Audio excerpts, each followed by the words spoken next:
काय सांगाल तुम्ही जल्लोष साजरा केलेला आहे? निश्चितपणानं आज संपूर्ण देशामध्ये एक भारतीय जनता पार्टीचे सर्व पदाधिकारी रस्त्यावर उतरून जल्लोष साजरा करत आहेत।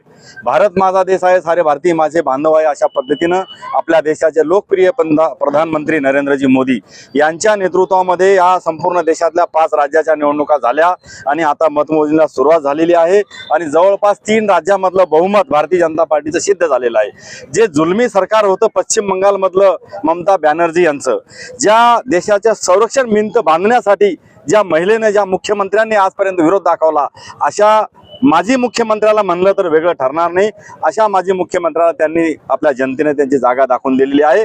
आणि निश्चितपणाने मी खात्री देतो की आता पश्चिम बंगालमध्ये जो काही मुख्यमंत्री होणार आहे, सर्वात पहिलं काम जे होईल की आपल्या देशाची संरक्षण भिंत बांधण्याचं काम त्या ठिकाणी पश्चिम बंगालमध्ये होणार आहे।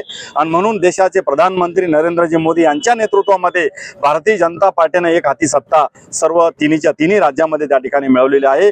आज जालना जिल्ह्यामध्ये देशाचे माजी मंत्री रावसाहेब पाटील दानवे, माजी मंत्री सन्माननीय बबनरावजी लोणीकर साहेब, माजी आमदार कैलासजी गोरंट्याल साहेब, भारतीय जनता पार्टीचे जिल्हाध्यक्ष नारायण भाऊ कुचे, आमदार संतोष पाटील दानवे, महापौर वंदनाजी मगरे, उपमहापौर राजेजी राऊत आणि भारतीय जनता पार्टीचे सर्व पदाधिकारी आज रस्त्यावर उतरून एकमेकांना लाडू भरून आणि फटाक्याची आतषबाजी करून या ठिकाणी आम्ही जल्लोष साजरा केलेला आहे।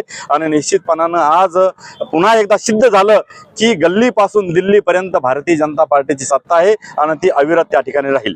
जय हिंद, जय महाराष्ट्र।